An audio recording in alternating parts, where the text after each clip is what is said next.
Howdy all, welcome back to my channel. Today we're going to continue our World in Flames Days of Decision playthrough.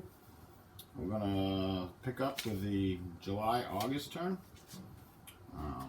So far in the game, up till this turn, we've had the following political, in a summary, the following political events have occurred. Germany has reoccupied the Rhineland. Italy did a infrastructure development of the oil resource in Libya. Commonwealth proposed a treaty to France. It got accepted. The USSR did the purge. And the USA and treaty signed. USA and China also signed a level 1 treaty. And Germany has done 2 minor economic agreements with Romania. France got her election. Japan has had the Tin-Sien crisis. And that's basically a summary of what's gone on so far. Italy has also finished up her war in Ethiopia, and that's over. So she'll be concentrating on bringing those troops from Ethiopia back to Europe. So let's get right into it. Let's start off with starting money for this turn. We have Germany at 3, Japan at -1. Italy at 1, the Soviet Union at 0, Commonwealth at 0, France at 0, USA at -2. The United States has built a couple of really expensive carriers. That's why they basically don't have any money right now. And China at 0. So seeing that all the major powers really don't have a whole lot of money at this point, there was only one major power that bid. Germany bid. She bid 1 point with her position in second place. That gives her a +3. And since nobody else bid, that's going to put her in first place. So Germany gets first place. Now the other major powers who did not bid, we have Japan at +4. That's going to put Japan in second place. The French are at +3. That's going to put France in third place. The Commonwealth and Italy are tied at 2. So we have to go to the political effectiveness to break the tie. The Commonwealth is at 3. And the Italians are also, if I can get the counters here, the Italians are also at 3. There they are right there. So when they're tied on the initiative position and their political effectiveness is also tied, then the tie is broken by their current position. So Commonwealth will be 4th, the Italians will be 5th, Soviet Union and the US are also tied. Let's move over here a little bit. We can see a little bit better. There we go.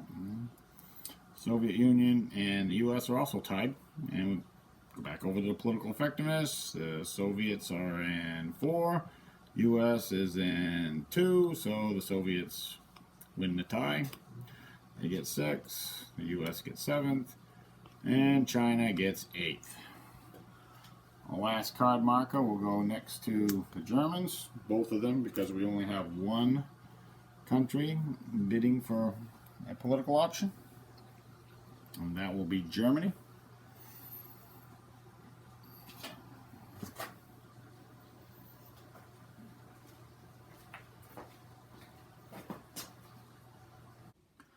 Germany is going to choose minor alliance. This time she's going to try to break an alliance.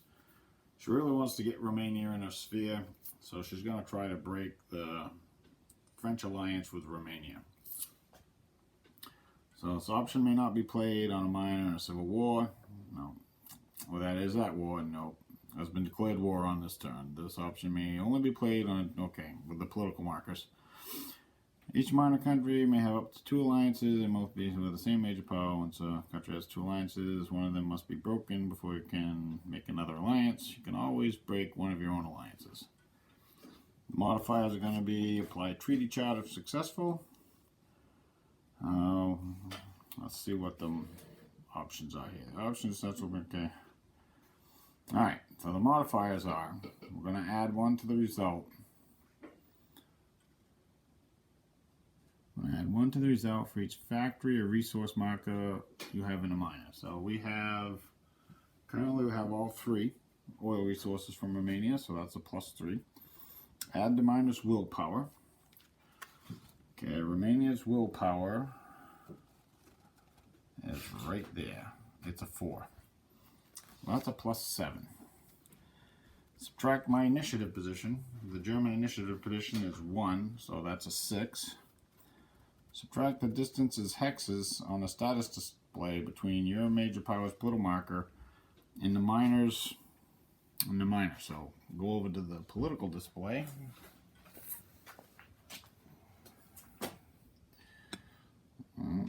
There's Germany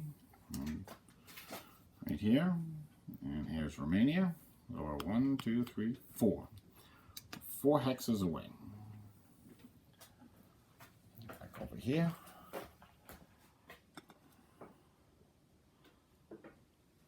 So that's -4, so that's going to be +2 so far. Subtract 2 if the miner is hostile. Miner is not hostile.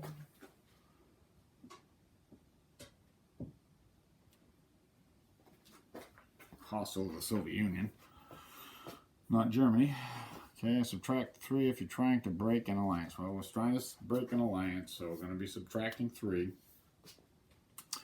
So the die roll has to be greater than 0. So right now we're at a -1. So it's going to be anything except a 1. Box. Okay, we rolled the die. Let's see the die roll. Die roll is a 4. So we successfully broke the minor alliance that France had with Romania. Okay, I've placed all the political markers from the breaking of the alliance. And now Germany needs to activate a miner. I think she's going to activate Hungary. So pick up the markers. Head over to the status display.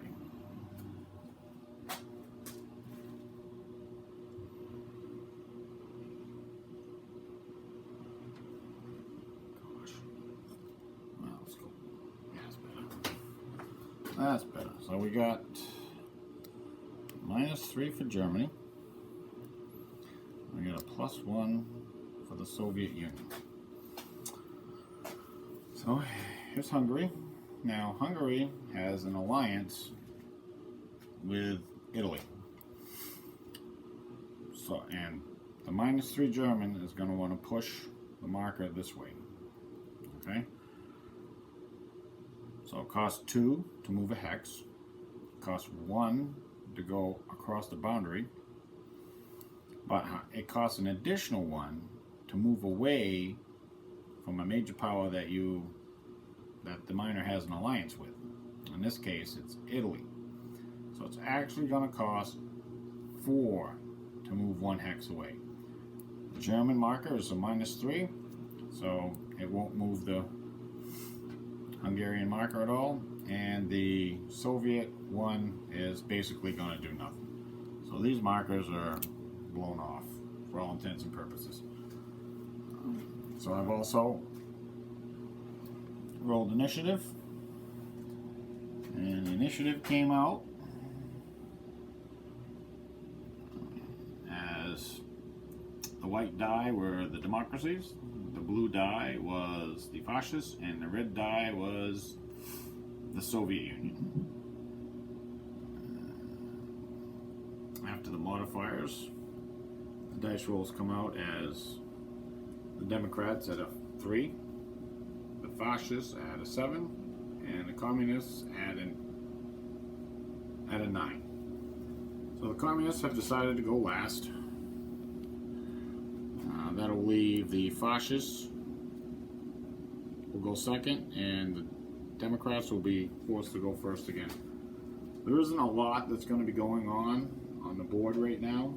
I'm going to roll weather. We'll take a look at the reinforcements, and basically I'm just going to run through the turn off camera and pick up at production. Let's go take a look at the reinforcements for this turn.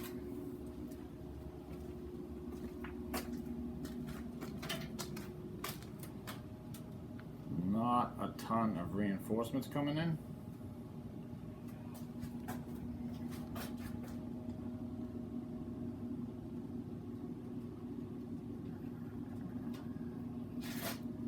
Trying to get used to this stand I got. Alright, so we have July, August. We have a territorial for the Commonwealth. Oh, it's going to be going to Egypt. We have a transport going in the construction pool for the Commonwealth. We have a decent infantry army for the Soviet Union.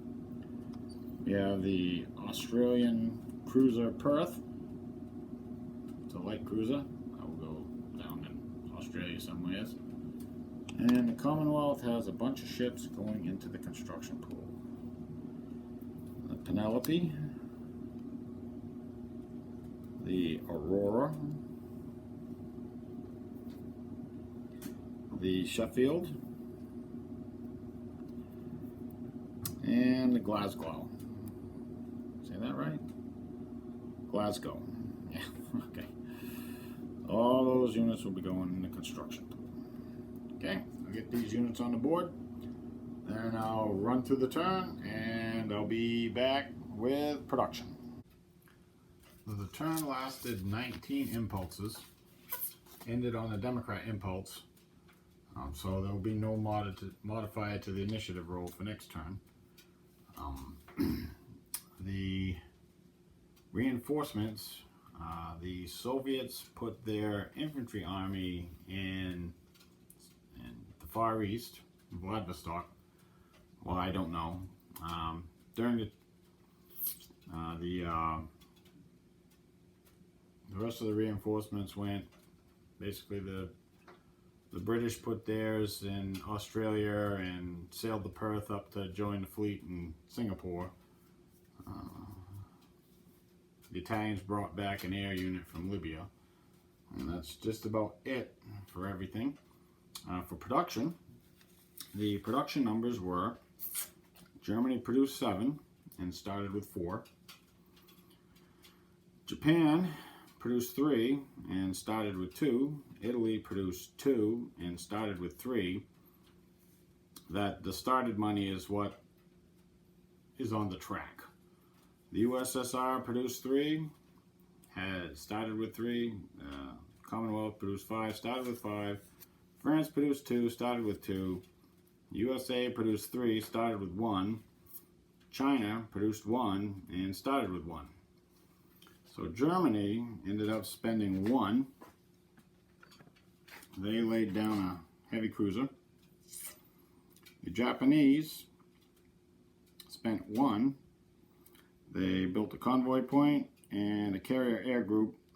And since I'm using pilots, the carrier air group cost is the stated number minus 2. So 2 minus 2 is 0, so it's basically free. The Italians didn't build anything. The Soviets built an infantry corps. The Commonwealth built a pilot, convoy point. They laid down a cruiser, the Liverpool, and they built a tanker point for a total of 5. The French built a cav division for 2. The USA laid down built a convoy point and a carrier air group for a total of 1. And China built nothing. So what I'll do is I'll get these on the track, on the production circle, and I'll be back with the start of the political phase for the next turn. Starting money for September-October is Germany at 3, Japan at 1, Italy at 3, USSR, Commonwealth, France, and USA all at 0, and China at 1. There's only one major power bidding for this turn, and that's going to be Germany. They bid 1, so they're going to get first spot again. The other major powers, Japan and Italy, they are saving because they have a gear up coming at the end of the year, and those gear ups are expensive. So they want to save a little bit of money so they don't go too deeply in debt. The Commonwealth, the democracies, the Commonwealth, France, they really have nothing much they really want to do right now. They do want to get a level 2 treaty between the two of them at some point.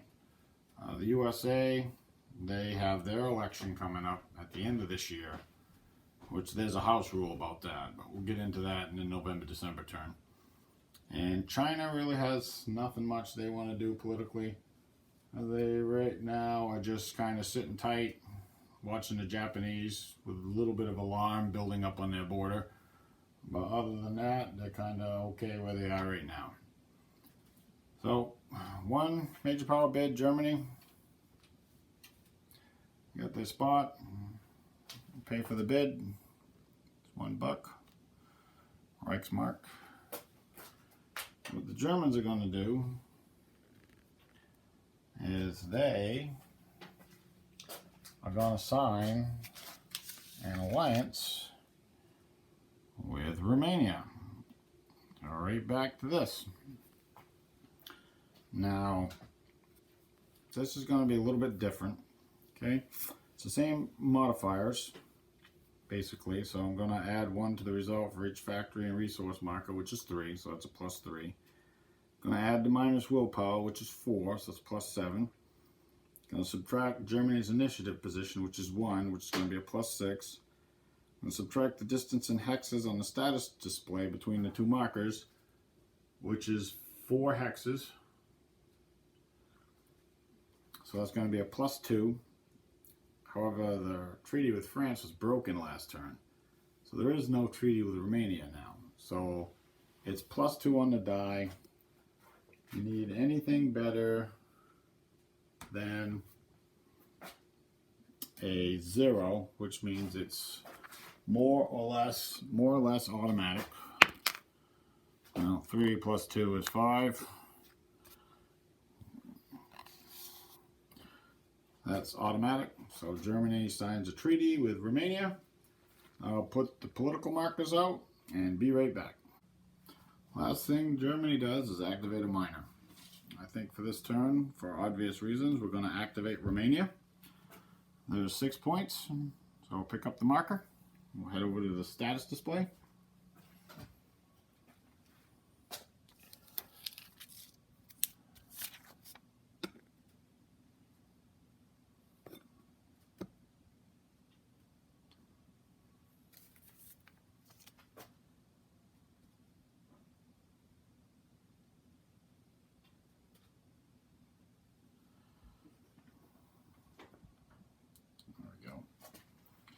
We got 6 points.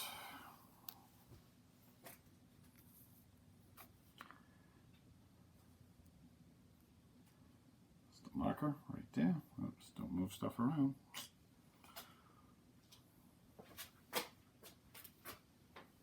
So basically, 6 points is going to take Romanian marker. They're going to go 2 per hex.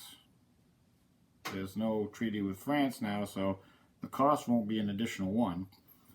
So it's 2, and then it's 2 for this hex, and 1 to cross a boundary, so that's going to be 5.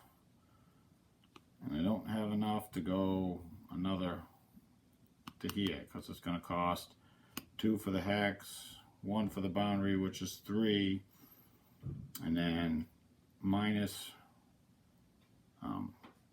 1 because they have an alliance with Germany, so it would still be 2 for the hex. So the 1 additional point is lost, and that's going to be it for the political phase. The initiative dice came down as a 3 for the Democrats, a 3 for the Communists, and a 10 for the Fascists. So the order is basically going to stay the same. Seems that the Democrats can't get a break.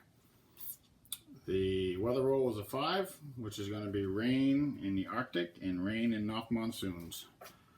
So let's take a quick look at the reinforcements. I'm probably going to do the same thing that I did last turn, which is basically just run through the turn off camera.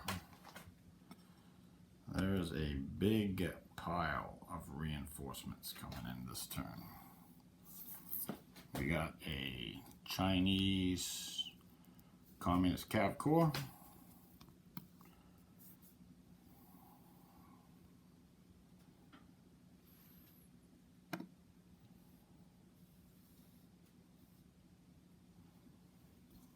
We have a regular Chinese Cav Division, another Russian Infantry Army, a British Carrier Air Group, that's going to go in the reserve pool, a British battleship coming on board, a British transport going in the construction pool, a French pilot, that will go on the pilot's track. A German pilot, that will go on the pilot's track. 2 Japanese transports, convoy points. An American convoy point. A Japanese transport, that will go in the construction pool. A Commonwealth convoy point, and then we have a pile of ships going in the construction pool. Pretty big pile. We have 2 Russian heavy cruisers, Russian Navy. We have 2 Japanese really good cruisers in the construction pool. We have a German heavy cruiser in the construction pool. A British, is that a light cruiser? No, it's a heavy cruiser. In the construction pool. A second British cruiser in the construction pool. A German battleship. 2 German battleships into the construction pool. A Japanese carrier, Chitos, into the construction pool. We got 2 French ships, 2 French battleships going into the construction pool. We have a British carrier, Ark Royal, into the construction pool.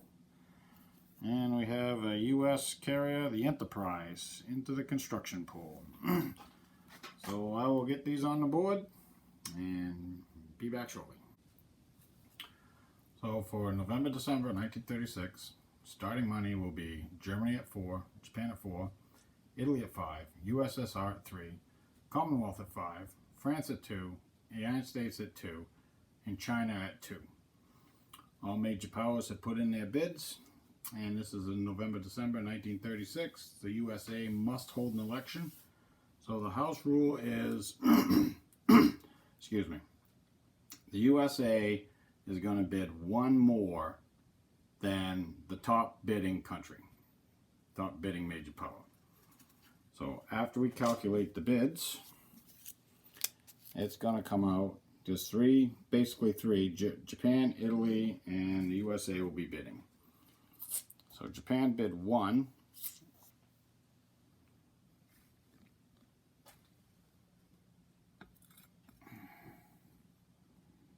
They're in the number 2 spot, so that gives them a +3, so their bid will be 4. Italy bid 1. They're in the 5th spot, which gives them a +2. So So that's going to give them a 3 for a bid. The USA, by the house rule, is in the 7th spot. So the USA is going to have to bid.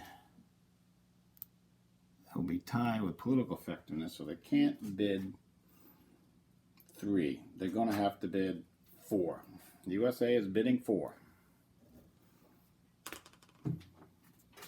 which in their 7th spot gives them a +1 equals 5, which puts the USA in the top spot.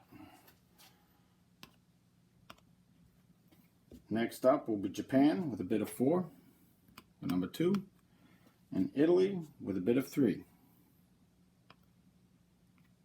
for number 3.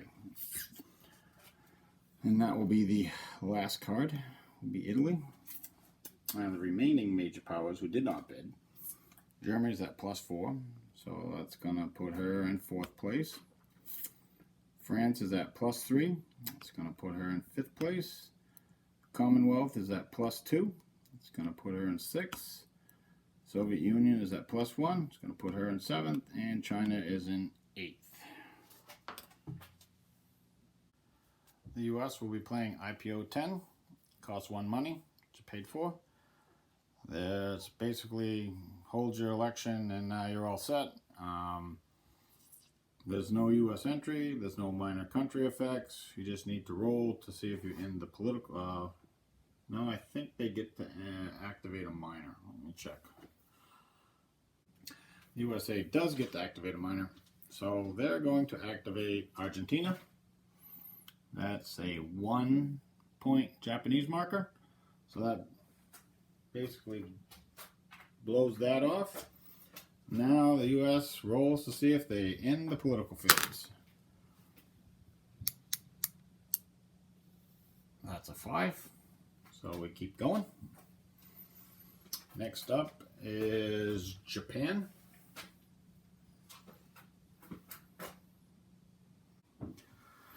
Japan is going to play Japan option OG, increased bid points.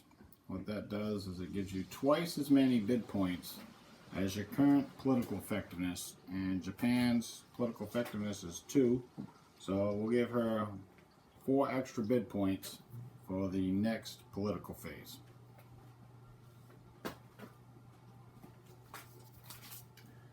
Now Japan gets to activate a minor. I think, looking at the board, that Japan is going to activate the Netherlands. Let me grab the markers.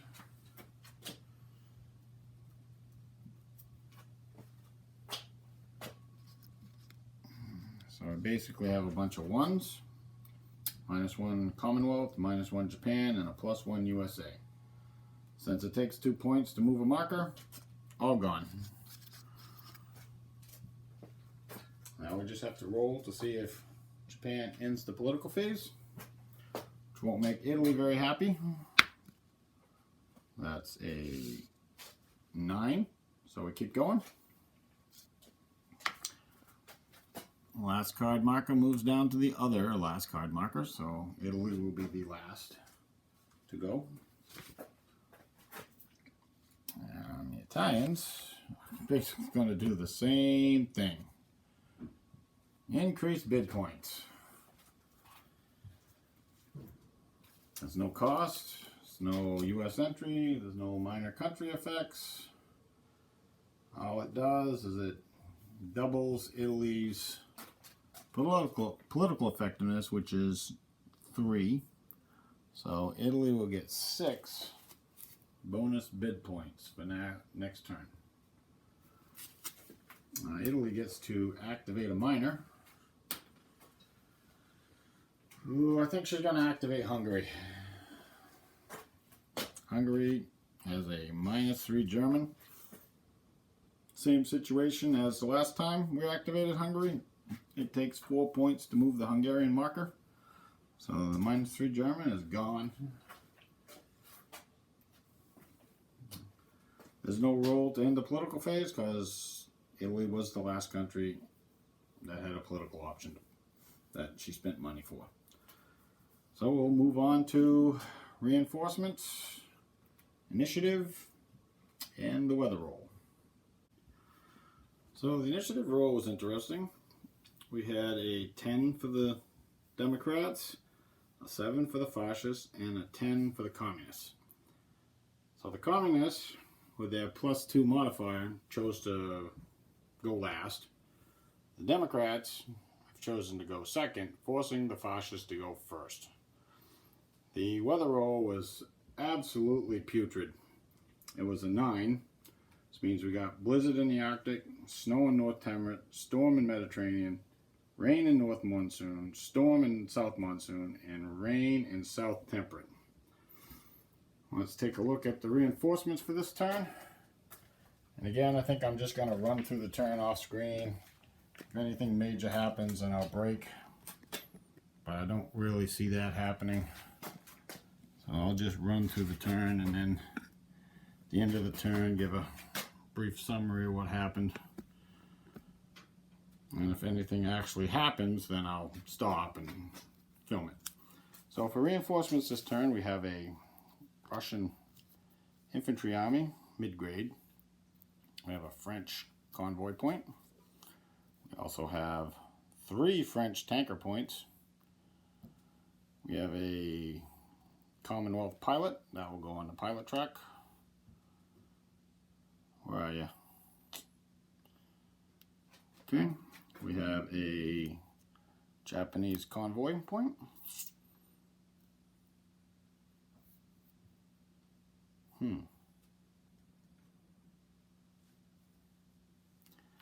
We also have a, I think I double put the mark, I'll have to check that. We have a U.S.